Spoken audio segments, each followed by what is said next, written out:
Mozaik 1. Dibungkus tilam di atas nampan pualam. Sebagaimana kawan telah tahu, aku ini, paling tidak menurutku sendiri, adalah lelaki yang berikhtiar untuk berbuat baik, patuh pada petua orang tua sejak dulu. Rupanya begitu pula ayahku yang sederhana itu.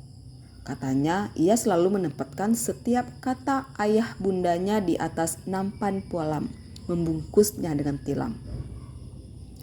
Dan ternyata Tuhan menerapkan dalil yang tetap untuk lelaki sepertiku dan ayahku, yakni lelaki seperti kami umumnya jarang diganjar dengan ujian yang oleh orang Melayu dalam sering disebut sebagai cobaan dan tak tertanggungan.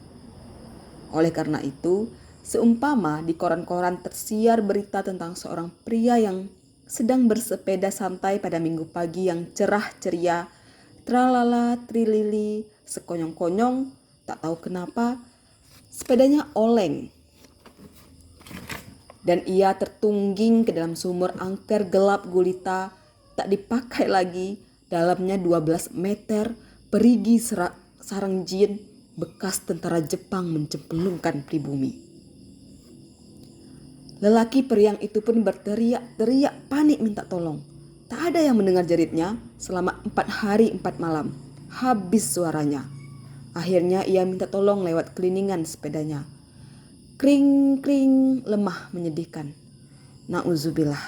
Tragedi semacam itu biasanya menimpa orang lain, bukan menimpa pria sepertiku dan ayahku.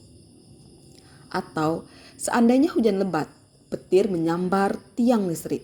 Tiang listrik roboh menimpa pohon sempret tumbang menimpa pohon mengkudu terjungkal menabrak atap rumah ambrol menimpa belandar ambruk menghantam televisi meledak, dan seorang lelaki yang tengah duduk manis menonton acara TVRI Aneka Ria Safari kena sambar listrik televisi hitam putih lagi. Rambut, kumis, dan alisnya hangus sehingga ia seperti pendekar Shaolin.